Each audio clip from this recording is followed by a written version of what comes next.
Hey guys, my name is Simone Charley. I play for the Portland Thorns, and for today's Rose City Readers, I will be reading Cloudy with a Chance of Meatballs by Judi Barrett with permission from Simon and Schulster. Cloudy with a Chance of Meatballs. We were all sitting around the big kitchen table. It was Saturday morning, pancake morning. Mom was squeezing oranges for juice. Henry and I were betting on how many pancakes we could each eat. Grandpa was doing all the flipping.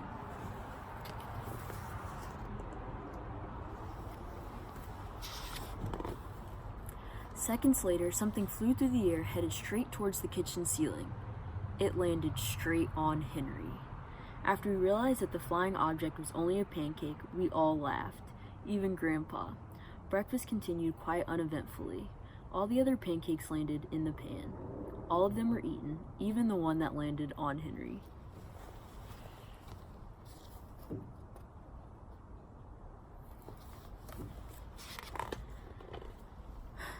That night, touched off by the pancake incident at breakfast, Grandpa told us the best tall tale bedtime story he'd ever told.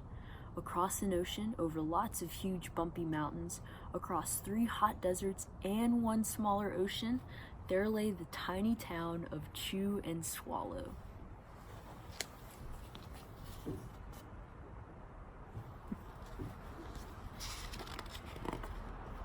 In most ways, it was very much like any other tiny town.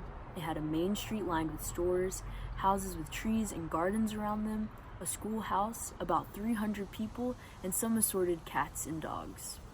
But there were no food stores in the town of Chew and Swallow. They didn't need any. The sky supplied all the food they could possibly want.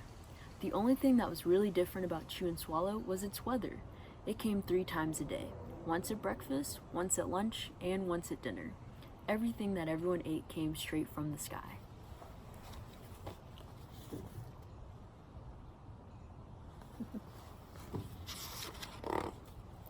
Whatever the weather served, that was what they ate. But it never rained just rain. It never snowed just snow. And it never blew just wind. It rained things like soup and juice. It snowed mashed potatoes and green peas. And sometimes the wind blew in storms of hamburgers. That sounds delicious.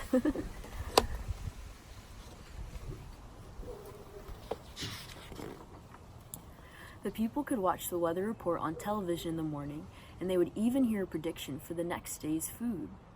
When the townspeople went outside, they carried their plates, cups, glasses, forks, spoons, knives, and napkins with them. That way, they would always be prepared for any kind of weather.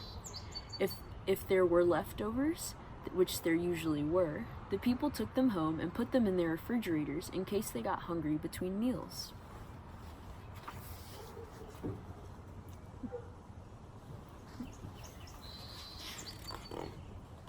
The menu varied.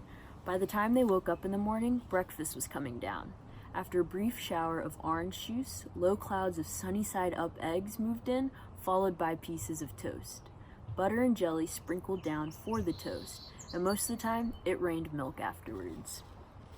For lunch one day, frankfurters already in their rolls blew in from the northwest at about 5 miles an hour. There were mustard clouds nearby. Then the wind shifted to the east and brought in baked beans. A drizzle of soda finished off the meal.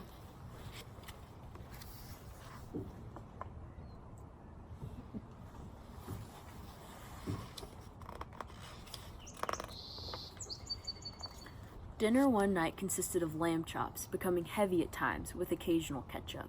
Periods of peas and baked potatoes were followed by a gradual clearing with a wonderful jello setting in the west. The sanitation department of Chew and Swallow had a rather unusual job for a sanitation department. It had to remove the food that fell on the houses and sidewalks and the lawns. The workers cleaned things up every meal and fed all the dogs and cats. Then they emptied some of it into the surrounding oceans for the fish and the turtles and the whales to eat. The rest of the food was put back into the earth so that the soil would be richer for the people's flower gardens.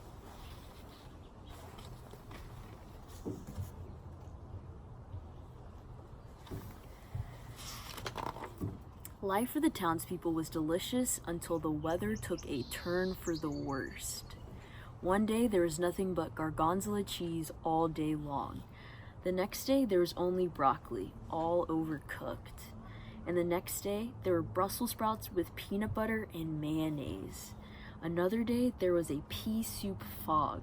No one could see where they were going, and they could barely find the rest of the meal that got stuck in the fog. Yuck. The food was getting larger and larger, and so were the portions. The people were becoming frightened. Violent storms blew up frequently. Awful things were happening.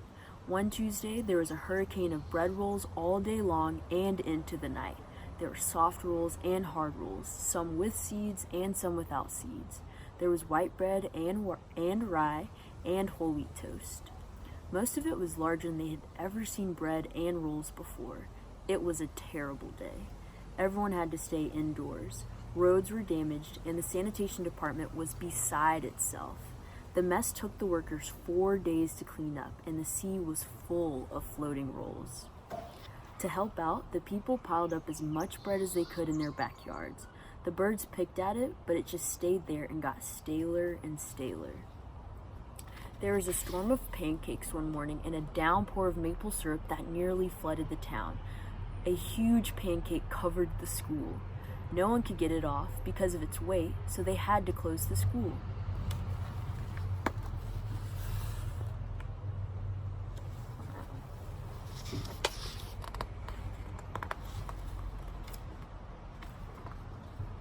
Lunch one day brought in 15-inch drifts of cream cheese and jelly sandwiches.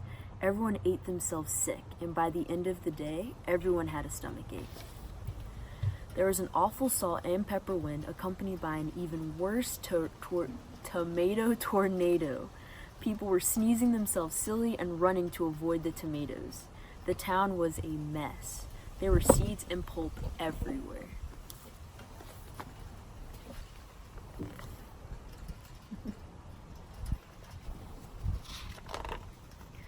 The sanitation department gave up. The job was just too big.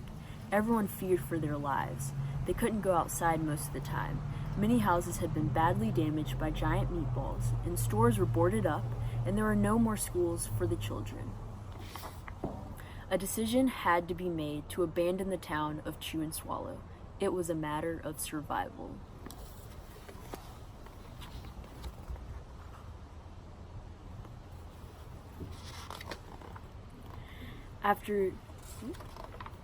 The people glued together the giant pieces of stale bread sandwich style with a little bit of peanut butter, took all of their absolute necessities with them, and set sail on the rafts for a new land.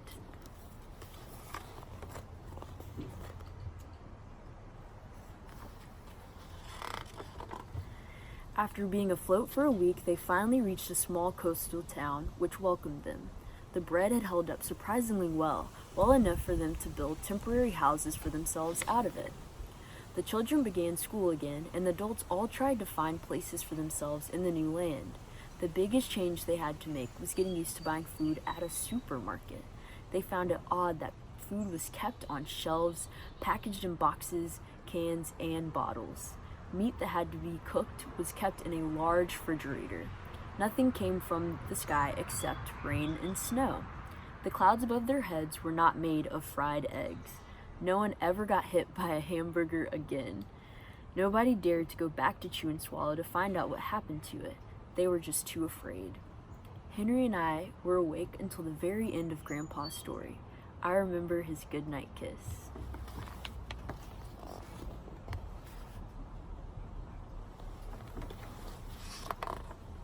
The next morning, we woke up to see snow falling outside our window.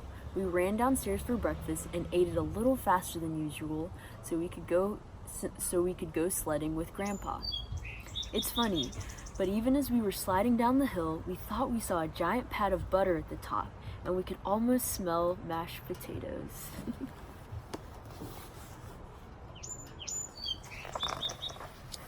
The end. Thanks so much for reading with me, you guys.